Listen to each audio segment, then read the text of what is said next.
그 부모님들이 이제 자녀를 이렇게 낳아서 기쁘죠. 부모님들이 자녀를 이렇게 낳는데 가장 처음으로 그 기쁠 때가 언제일까요? 자녀의 입에서 어떤 말이 나올 때일까요? 엄마. 그렇죠. 아빠, 그렇죠. 아빠 이래나요?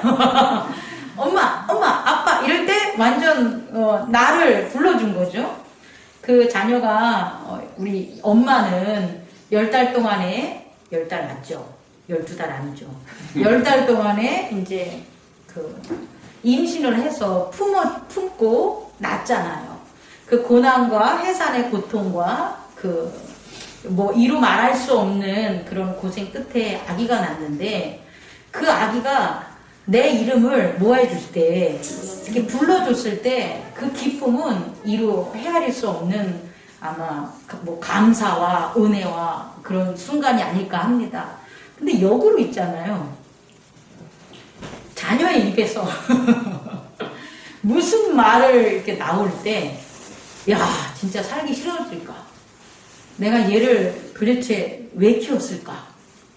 도대체 나는 어떻게 살아가야 되냐라는 것까지 느낄 만큼 그런 말이 있어요. 자녀가 뭐라고 했을 때 마치 온갖 그 대못을 박은 것처럼 총 맞은 것처럼 어떤 말일까요? 왜 나를 태어나게 했어? 그렇죠. 우리 집사님 그런 거 안 해봤죠. 그런 말 안 했죠. 안 해서 자신있게 얘기해주는. 지금 집사님 빼놓고 다 했나봐. 양심에 찔러지 못하는 거예요. 누가 날 낳아달라고 했어? 이거잖아요.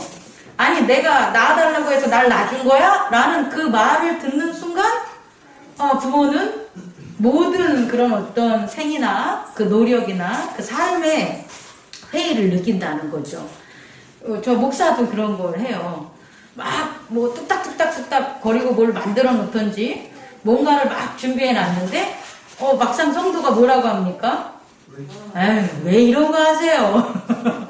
아이, 누가 시켰어요? 그러면서 왜 이런 거 하세요? 라고 하면 아이씨, 이거 다 계속 해야 돼, 말아야 돼, 막 이런 게. 믿음을 가진 우리들이 믿음을 가진 거예요. 믿음을 갖지 않는 사람들에게 어떤 얘기를 했을 때, 난 저 사람하고 도저히 저 복음도 안 전할 거고, 그래, 너 그러다가 심판받아 뒤져버려라. 이렇게 말할 정도의 마음을 갖게끔 하는 말이 있어요. 우리가 믿지 않는 사람들에게 뭐를 하는, 그 말은 또 뭘까요? 이런 말이죠. 아니, 예수님이 당신을 위하여 십자가에 못 박혀 돌아가셨습니다. 그러면 뭐라고 하는 거예요? 누가 시켰어요? 아니, 예수님이 나를 위해서 십자가에 못 박혀 돌아가셨다고 하는데, 아니, 내가 언제 십자가에 못 박혀 죽으라고 했어요? 라는 그런 말을 들으면 복음을 전할 수 있는 그런 뭐가 돼요? 마음이나 그런 것들이 다 깨져버리게 되죠. 그럼 여러분에게 이제 물을게요. 이런 일들, 부모에게 누가 당신이 나라고 했어요? 목사님 그런 거 뭐하라 했어요? 누가 시켰어요? 아니면 예수님이 누가 나보고 십자가에 못 박혀 죽으라고 했어요? 라는 그런 말을 하게끔 이런 일들이나 이런 관계나 이런 이야기들이 생기는 이유가 뭘까요? 자기 생각대로 자기 멋대로 사는 것 같죠? 근데 우리는 좀 더 깊이 있게 생각해서 따라해보세요. 배달사고. 배달사고가 나서 그러는 거예요. 부모가 자녀한테 사랑을 준다고는 줬는데 자녀는 사랑을 못 받은 거예요. 그럼 준 사람은 있는데 받은 사람이 없는 거예요. 이런 걸 우리 뭐라 그래요? 배달사고라고 하는 거예요.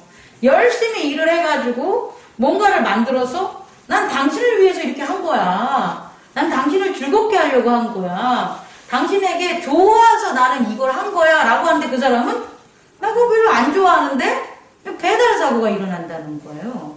여러분, 이 배달사고에 대해서 오늘 깨닫는 시간 갖기를 원해요. 그럼 그냥 답부터 얘기해 볼게요. 배달사고가 일어나는 이유는 뭘까요? 준 사람은 있는데 받은 사람이 없다는 이 일들, 받은 적이 없다는 일들. 하나님은 너희들을 구원했다고 하는데 예수 그리스도는 우리에게 생명을 줬다고 하는데 나는 받은 적이 없다. 예수 그리스도를 통하여 하나님은 너희들의 죄를 사해줬다고 하는데 여러분 돌이켜보면 나는 오늘도 죄를 진 것 같아요. 그럼 나는 죄를 사한 거야, 사함을 받은 거야, 안 받은 거야. 이런 배달 사고가 일어나는데 이 배달 사고가 일어나는 근본적인 이유가 뭐냐는 거죠. 장로님께서 말씀하신 배달 사고는 표면적인 거예요.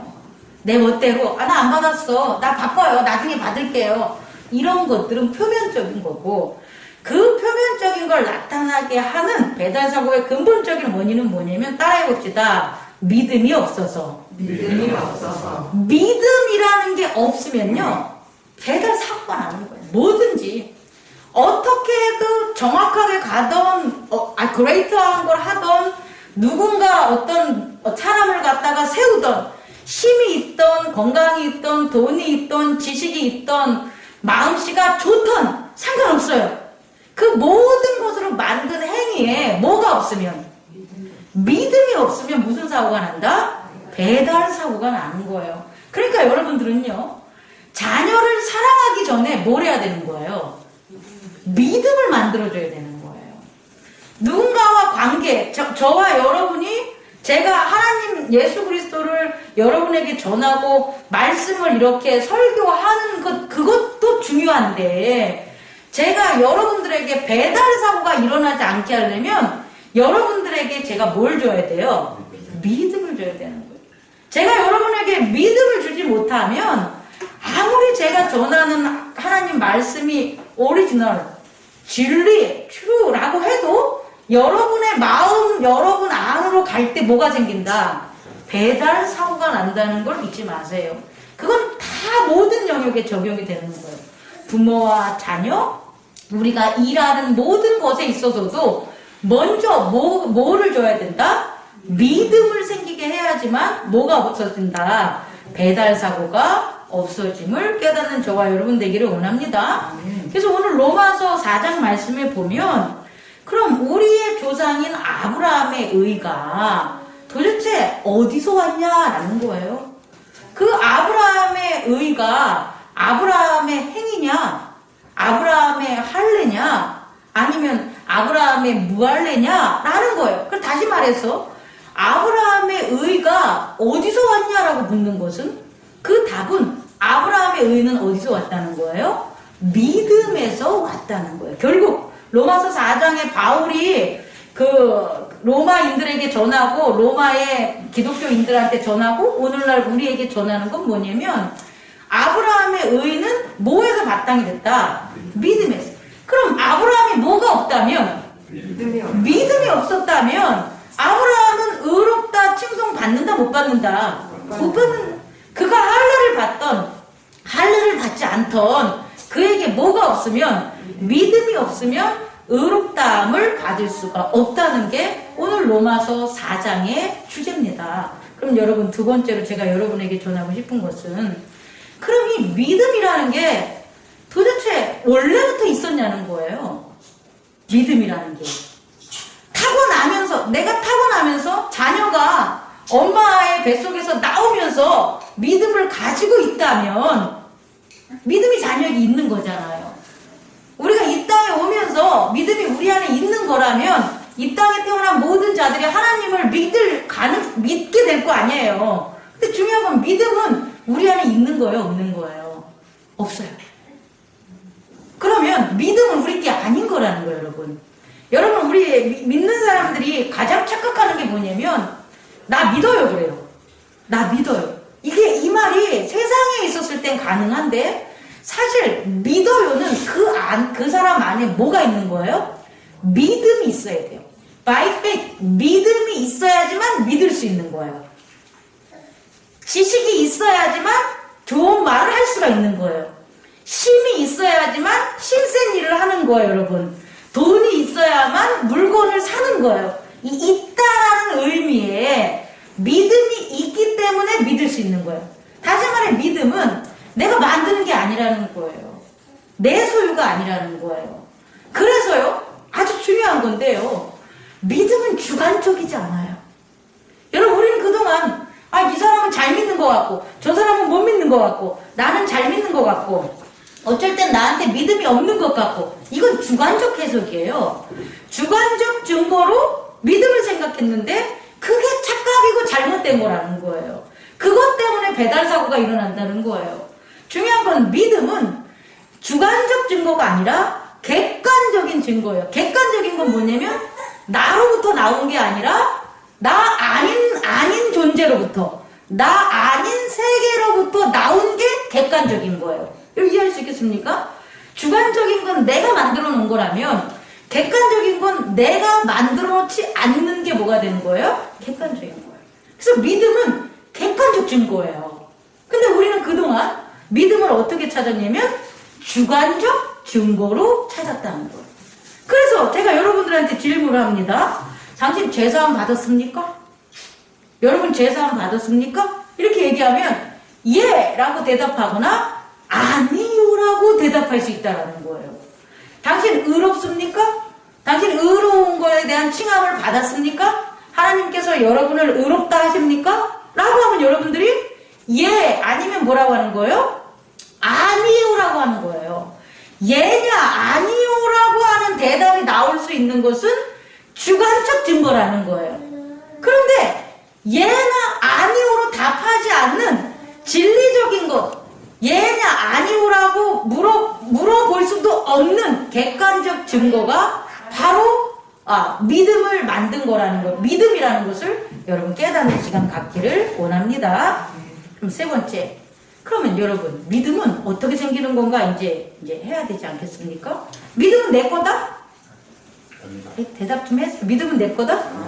내가 만들 수 있다? 믿음은 주관적인 거다? 아니라는 거. 믿음은 객관적인 거예요. 믿음이 왜 객관적인 거냐는 거를 제가 세 번째로 여러분에게 전하려고 하는 겁니다. 오늘 로마서 4장 7절 한번 읽어보세요. 시작. 불법이 사함을 받고 죄가 가려짐을 받는 사람은 복이 있고 주께서 그 죄를 인정하지 아니하시는 사람은 복이 있도다. 여러분 요 7절 8절 위에 6절 보면 일한 것이 없이 하나님께 의로 여기심을 받는 사람은 복이 있도다 라고 다윗이 얘기했단 말이에요. 이 말을 우리가 적용하는 게 너무 힘들어. 아니 일한 게 없는데 그의 뜻이나 의지나 의로움이 없는데 어떻게 하나님께서는 의로 여겨지냐는 거예요. 의로 여겨지는 기준이 항상 그 사람이 뭐였다는 거예요.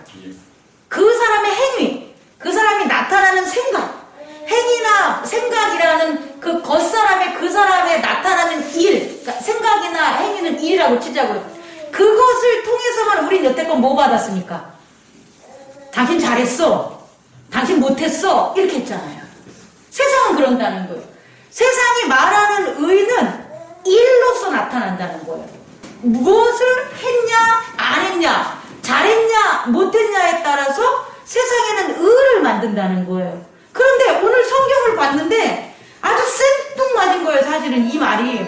우리가 여태껏 살아온 습관에 비하면 이게 진짜 무슨 말이야. 일한 것이 없는데 하나님께 의로 여김을 받아. 그러면 우리는 그럼 뭐 하라는 거야? 그냥 놀고 먹으라는 거야? 교회 와가지고 교회도 나오지 말라는 거야? 일하지 말라잖아. 뭐 우리 보고 하라는 게 하나도 없는데 그 사람이 어떻게 하나님께 의로 여김을 받아, 복을 받아? 사실상 이 질문들을 해야 돼요. 우리들이. 주관적 믿음을 가진 우리들이. 근데 그게 아니라는 것을 오늘 바울은 우리에게 얘기하고 있다는 거예요. 뭐냐 봤더니 전적으로 뭐 한 거예요? 하나님이 뭐 했다는 거예요? 하나님이 불법을 뭐 했다? 사했다는 거예요. 불법을 저지르는데 뭐가 있겠어요? 사람이 있겠죠. 불법은 사람이 저지를 거 아니에요. 사람이 불법을 저질렀는데 사람을 사한 게 아니라 뭐가 사한 거예요? 불법이 사함을 받은 거예요. 사람이 죄를 저질러서 불법을 하잖아요. 그럼 그 사람에게 뭐가 있어요? 죄가 생기겠죠. 그럼 하나님이 그 사람에게 뭔가를 하지 않는다고요. 지금 여러분 이 말씀 이해할 수 있겠습니까? 우리가 죄를 저질렀단 말이에요. 그럼 죄를 저질러서 나오는 게 뭐가 되냐면 죄가 생기고 불법이 생기는 거잖아요. 법을 어기는 게. 그게 없었던 것들이 생기는 거예요. 뭐를 하면? 죄를 저지르면. 근데 그런 우리를 하나님께서는 뭐 하냐면 첫째는 불법을 뭐 하는 거예요? 사해줘. 사람을 사해준 게 아니라 불법을 사해줘. 다시 말해 불법이 불법이라고 나타내는 의로운 정의를 드러내주는 거예요. 의가 드러나야 불법이 사함을 받아요. 의가 드러나지 않으면 불법은 뭐가 되는 거예요? 불법으로 계속 남아있게 되는 거예요. 그럼 불법의 사함을 받는 그 불법인 자리에 하나님의 의가 있고요. 또 하나님이 뭐를 하냐면 죄를 가려진다는 거예요. 하나님이 뭐 하는 거예요? 죄를 가려요. 그러면 죄 지은 사람은 하는 일이 있어요, 없어요? 없다는 거예요, 여러분. 죄를 지은 사람이 죄를 지은 자기가 아무 일도 안 한 거라는 거예요. 죄를 지은 사람은 사람인데 그 사람이 아무 일도 안 하는데 누가 그 죄 지은 그 사람에게 누가 주께서 하나님께서 가서 친히 뭘 만드시고 불법을 사하는 정의를 드러내시고 그리고 또 뭐 하는 거예요? 그가 똥 싸놓은 죄에 그가 싸놓은 죄를 또 뭐 하는 거예요? 가린단 말이에요, 이렇게. 그러므로 하나님이 죄를 뭐 하는 거예요? 인정하지 않는다는 거예요. 이게 하나님의 의라는 거예요. 우리가 지난 시간에 하나님의 의는 하나님의 자기 희생이라고 그랬잖아요. 하나님이 희생을 하신다는 그 용어가 우리들에게 의해서는 납득이 안 돼요. 사실은 예수 그리스도가 십자가에 못 박혀 돌아가셨어 라는 건데 예수 그리스도가 십자가에 못 박혀 돌아가신 그것을 예수 그리스도가 희생하셨어 라고만 생각을 하지 하나님의 자기 희생과 연결하지 않는다고요. 그래서 파워가 안 나타나는 거예요. 예수 그리스도가 십자가에 못 박혀 돌아가신 것을 그때 유대인들과 그의 제자들은 하나님의 자기 희생으로 깨달았기 때문에 그들에게 있어서의 중생, 거듭남, 새로 태어나는 변화가 일어난 거예요. 근데 우리는 예수 그리스도의 십자가에 못 박혀 돌아가심이 하나님의 자기 희생이라고 우리는 뭐 하는 거예요? 깨닫지 못해요. 깨닫지 못하기 때문에 우리는 중생, 다시 태어나는 거듭남을 깨닫지 못해요. 여러분, 이 정말 어려운 건데요. 기독교의 아주 근본적인 교리라고도 할 수 있지만 진리라고도 할 수 있는 게 거듭남, 중생이라는 거예요. 중생. 기독교 아닌 곳에는 중생 없어요. 중생이 우리 죽은 다음에 육체가 죽은 다음에 부활해서 다시 부활의 몸으로 태어나는 게 아니야. 중생은 이 땅에 살아 있으면서 다시금 태어나는 그 생에 두 번 태어남이 뭐가 되는 거예요? 중생이 되는 거예요. 그럼 우리 기독교인들은 어떤 거예요?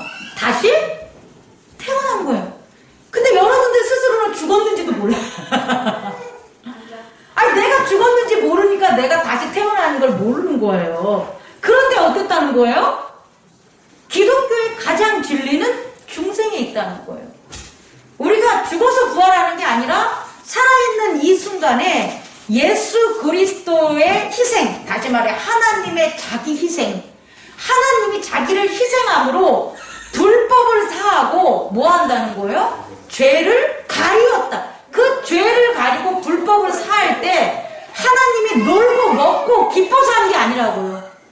그 과정엔 하나님의 자기 희생이 있는데 그 희생이 어떤 희생이냐 봤더니 죽은 자를 다시 태어나게 만드는 그 산모에 자기 자녀를 태어나게 하는 그 고통이 하나님의 자기 희생이라는 거예요. 여러분 이해할 수 있겠습니까?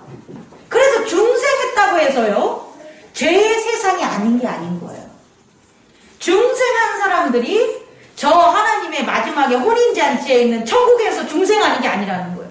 중생한다는 건 어디서 하냐? 죄의 세상에서 중생하는 거예요. 그 죄들은 여전히 있는 거예요. 여전히 죄들이 있는데 하나님이 자기 희생으로 말미암아 그 죄를 뭐한 거다? 가려버린 거예요. 그래서 다시 태어난 사람은 죄인이지만 누구의 희생으로 살아가는 거예요? 하나님의 희생으로 살아가는 거예요. 여러분 중생하셨습니까? 여러분 하나님이 이건 우리가 한 게 아니라 하나님이 하신 거예요. 객관적 증거로 하나님이 그렇게 하셨다는 거예요. 내가 하고 싶어서 한 게 아니라 하나님이 우리의 불법을 뭐 해주시고 사하시고 우리의 죄를 가려주셨어. 그래서 우리는 죄의 세상에 거하지 않고 새롭게 태어났어 라는 객관적 사실을 우리가 뭐 하는 거예요? 인정하는 거예요. 보는 거예요? 깨닫는 거예요. 여러분 이해할 수 있겠습니까? 이게 중생이라는 거예요. 그럼 여러분 이 중생한 자는 뭐로 중생한 거겠어요? 오늘 성경에서 말하는 거라면 하나님의 은혜. 첫째로 은혜를 받는 거예요. 이게 은혜라는 거예요. 아 내가 뭔데 나는 일한 게 한 개도 없는데 나는 내 죄에서 나오려고 어떻게 한 것도 하나도 없는데 하나님이 자기를 희생하셔서 나에 있는 불법을 사해주시고 불법의 세계를 물리쳐주시고 그리고 나의 죄를 다 가려주셨어. 아 이것은 하나님이 내게 주신 뭐예요? 은혜야 은혜야 라고 고백을 하면 그때 딱 우리의 내면에 딱 생겨나는 게 뭐냐? 믿음인 거예요. 그래서 자녀가 부모를 믿는 믿음은 부모가 나를 위해서 이렇게 희생하셨어. 부모가 나를 위해서 이렇게 고생하셨어. 라는 부모의 은혜를 깨달았을 때 자녀는 부모에 대한 믿음이 만들어지게 되고 믿음을 갖게 되는 거예요. 아무리 부모가 자기 재산을 다 줘도 자기 몸을 다 헌신장같이 다 버려도 자녀가 이거는 나한테 준 게 아니야. 나한테 바라는 게 있겠지. 나한테 뭔가를 원하는 게 있겠지. 아, 왜 나를 내가 태어나게 하지도 않았는데 왜 나를 낳았어? 라는 그런 마음으로 부모님의 은혜를 내가 깨닫지 못하면 믿음이 없는 거예요. 성도와 저의 관계도 정말 똑같아요. 목사님이 내 입으로 하는 것 좀 쑥스럽지만 어째 했어. 희생하셨어. 어쨌든 목사님이 희생하셨어. 목사님이 이 교회를 위해서 나를 예배자로 이끄는 이 교회를 위해서 희생하셨어. 그 희생을 여러분들 입술에서 고해하지만 여러분들 안에 저에 대한 뭐가 생긴다? 믿음이. 아니 우리가 내는 헌금으로 일 받고 사례비 받잖아. 그러니까 당연히 그런 일을 해. 그게 당연한 거야. 여러분들이 그런 게 아니라 많은 교회 성도들이 그렇다면 그들은 목사님 믿지 못해요. 믿음이 안 생기는 거예요. 여러분 이해할 수 있겠습니까? 다시 말해 제가 여러분에게 얘기하고 싶은 건 믿음이 얼마나 중요한 건데 이 믿음이 어떻게 여겨지는 거고 이 믿음은 내가 만드는 게 아니라는 거예요. 이 믿음은 주관적일 수가 없고 이 믿음은 객관적인 사실이란 말이에요. 객관적인 증거인데 이 믿음의 객관적 증거가 어떻게 만들어지냐 봤더니 하나님의 뭐다? 자기 희생. 하나님의 자기 희생으로 말미암아 우리 안에 하나님의 은혜, 아버지의 은혜가 큽니다 라는 스피크, 깨달음이 있기 때문에 우리가 나온 게 뭐다? 믿음이라는 걸 여러분 깨닫게 바랍니다. 네 번째, 그래서요 따라해보세요. 중생한 사람은 믿음 있는 자다. 믿음이 있는 자다. 믿음을 가진 자만 중생한 거예요. 믿음을 갖지 않는 자는 새로 태어난 게 아니라는 거예요. 믿음을 가져야만 새로 태어난 거니까. 근데 믿음은 주관적 사실이 아니기 때문에 이미 하나님께서 뭐 하셨다는 거예요? 주셨다는 거예요. 그러니까 우리에겐 다 뭐가 있다라는 거예요? 믿음이 있어야 되는 게 맞다는 거예요. 그런데 하나님의 은혜를 못 깨달으면 믿음이 있음에도 믿음이 발현된다, 안 발현된다. 안 발현돼. 그런 사람은 뭐냐? 여전히 부모님, 어머니의 모태 안에 있는 거예요. 그 모태 안에 있어서 밖에 태어나지 못한 거예요. 그 밖에 태어나지 못하기 때문에 자기의 개체가 뭐 증명되질 못해요. 분명히 생명은 생명인데 엄마 뱃속에 있는 건 맞는데 그리스도 예수 안에 있는 건 맞는데 직접 어린아이처럼 출산이 돼서 그가 새롭게 태어난 인생을 못 살아가는 거예요. 근데 믿음을 깨달은 자는, 하나님의 은혜를 깨달은 자는 어떻게 되는 거예요? 출산한 거예요.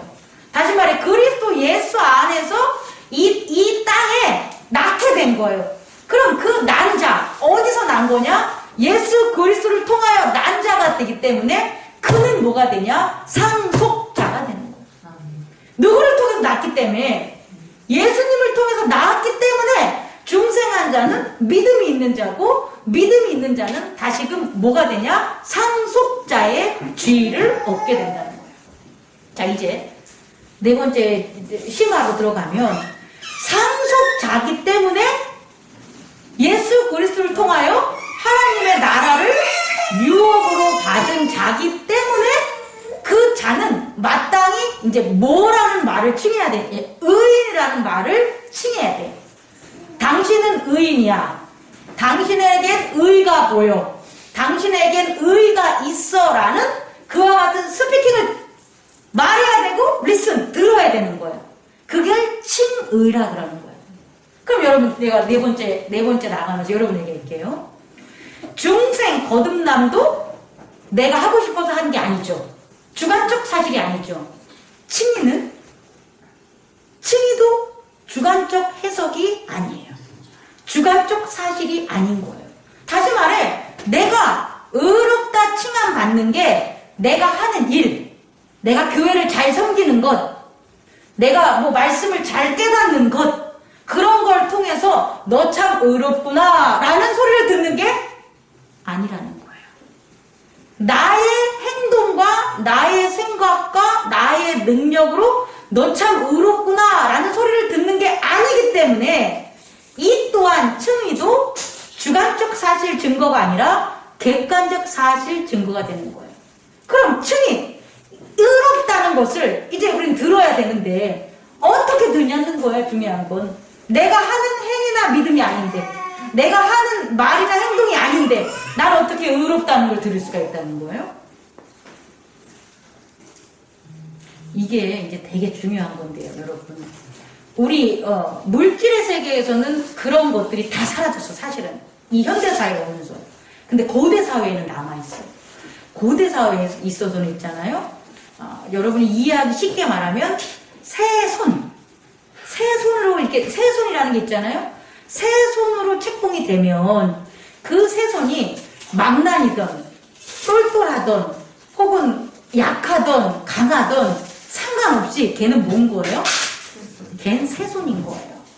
여러분 이거 이해할 수 있겠습니까? 왜냐하면 그 걔는 뭘 상속받았기 때문에, 아버지의 왕위를 상속받았기 때문에 걔를 새손으로 대하는 거예요.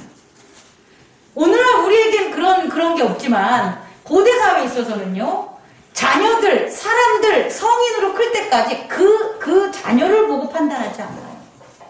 그 자녀의 백그라운드, 지금 우리는 백그라운드 얘기하지만 전부죠. 부모, 집안, 가정, 걔가 가지고 있는 증표, 나타내는 것, 그거를 향해서 걔를 갖다가 뭐 하는 거예요? 판단하는 거예요.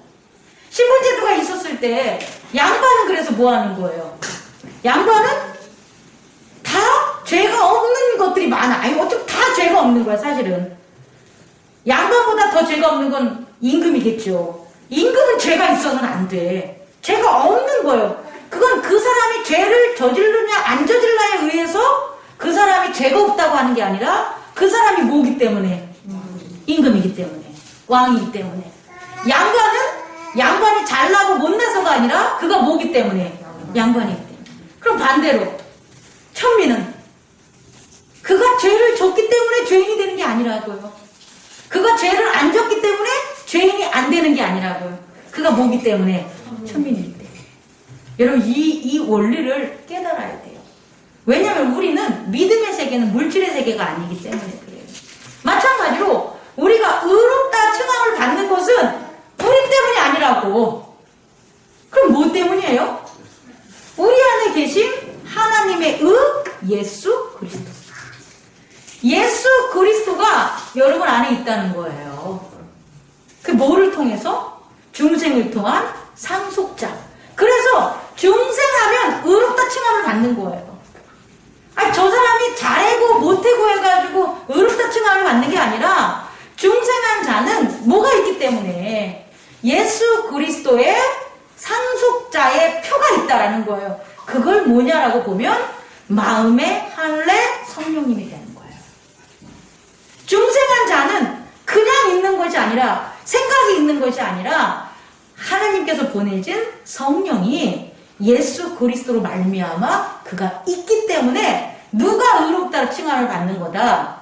우리가 의롭다 칭함을 받는 거다. 의롭다 칭함은 우리가 받지만 실상 그것은 나의 행위나 능력이 아닌 누구 때문에 예수 그리스도를 통하여 이렇게 그 예수 그리스도를 나타낼 때에 의롭다라는 것을 이제 들을 수 있다는 걸 여러분 깨닫기 바랍니다. 말씀 마치려고 합니다, 여러분. 자, 그래서요, 우리는 거듭난 거예요. 중생으로 새로 태어났잖아요. 뭐가 있다면?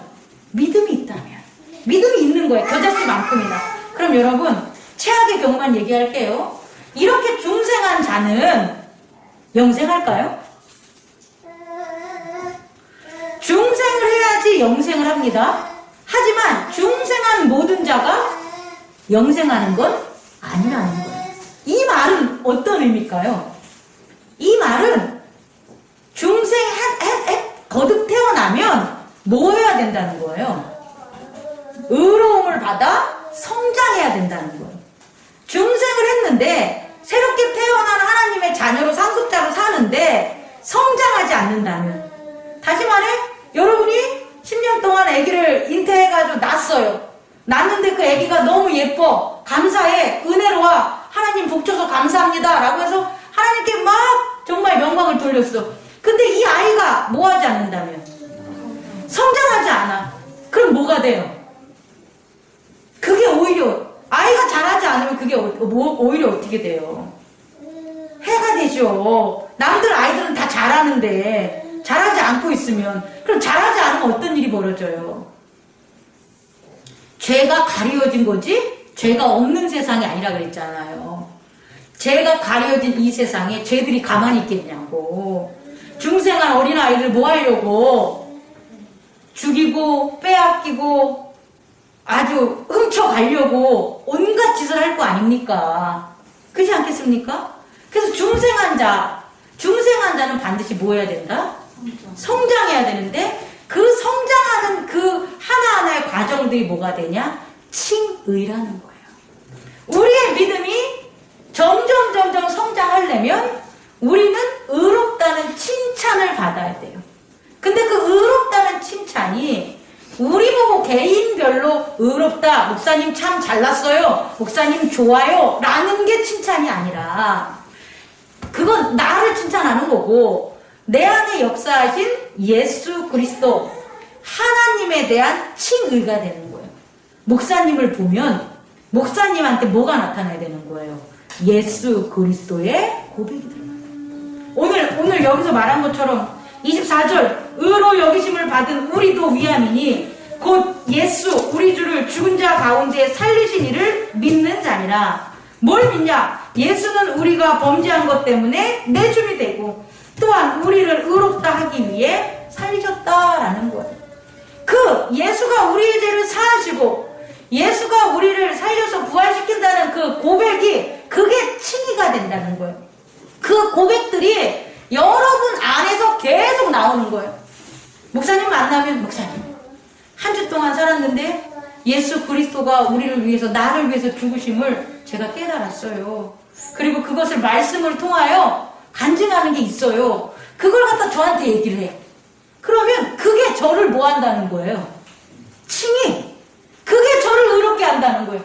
그게 그 사람과 나에게 나오는 뭐기 때문에, 예수 그리스도기 때문에. 그러면 둘은 뭐 하는 거예요? 성장한다는 거예요. 우리 한번 되돌아봐야 됩니다. 우리가 10년 동안 이 교회를 섬기면서 여러분 분명히 성장하고 잘 왔어요. 정말 우리 사이 돈독하고 믿음도 생겨. 이건 주관적 믿음이에요. 믿음도 생기고. 그런데 여전히 뭔가 우리 스스로 부족함이 느껴진다면, 뭔가 확신이 느껴지는 것들이 부족하다면, 여러분 그 답은 하나입니다. 여러분들 입술에서 스피킹 되지 않는 거예요. 누가? 예수 그리스도. 쑥스럽고 혹은 뭐 믿지 않는 사람이 봤을 때 저거 미쳤어. 교회 미쳐 저렇게 미쳐서 미친 듯이 교회 믿으면 안 돼. 저 바보 새끼 아니야? 뭐 예수님이 무슨 죄를 이런 소리를 듣는다 할지라도 우리가 누구의 은혜로 중생인 걸 알면 하나님의 은혜로 중생한 걸 알면 우리의 스피킹 입술에선 뭐가 나와야 되냐? 예수 그리스도의 죽으심과 예수 그리스도의 살아나심이 계속해서 우리가 뭐 해야 되는 거예요? 말해야 되는 거예요. 말되어지는 거예요. 그런 것들이 계속 되어지면 우리들은 어떻게 되는 거예요? 성장하는 거예요, 여러분. 그럼 열쇠는 여기 있지 않겠습니까? 2022년 우리가 성장해야 되잖아요. 우리 점점 커야 될 거 아니겠습니까? 커서 성령의 은사들 받고 성령의 충만함 받고 오늘 로마서 4장에 나온 것처럼 믿음 보이지 않는 것들이 어떻게 되는 거예요? 증거되고 바라는 것들의 실상들을 아브라함처럼 다 나타내게 해줘야 되는 거잖아요. 그게 우리가 성장한 모습이잖아요. 눈에 보는 것만 보고 즐거워하고 바라는 것들 있는데 이거 이루어지지 않을 것 같으면 말도 안 하고 그럼 어린아이들과 같는 거잖아요. 근데 그런 믿음이 성장한 사람이 되려면 우리들은 뭐를 해야 되냐 이거예요. 우리들은 예수 그리스도의 죽음과 예수 그리스도의 살아나심이 결국 우리 안에 중생, 우리를 새롭게 태어나게 하신 하나님의 은혜야 라는 것들을 계속해서 뭐 하는 거예요? 스피킹, 얘기해야 되는 거예요. 리슨, 들어야 되는 거예요. 그 일들을 많이 해야 되는 거예요. 예배의 시간도 많아져야 되고 기도의 시간도 많아야 되고 말씀 나누는 사경의 시간도 어떻게 되는 거예요? 많아져야 되는 거예요. 그러면 뭐한다? 칭의, 의롭다 뭐한다? 인정받을 수 있다라는 거예요. 그리고 의롭다 인정을 받으면 받을수록 우리는 파워, 스트롱, 더 지혜롭고 더 하나님의 지식이 풍부해질 수 있고 더 하나님께 쓰임받을 수 있는 그런 사도들이 될 수, 이거 말 잘해야지, 사도처럼 성장할 수 있다라는 거예요. 저가 여러분 되기를 원합니다. 2022년 한번 해보자고요. 성장하는 저희들 되기를 원합니다.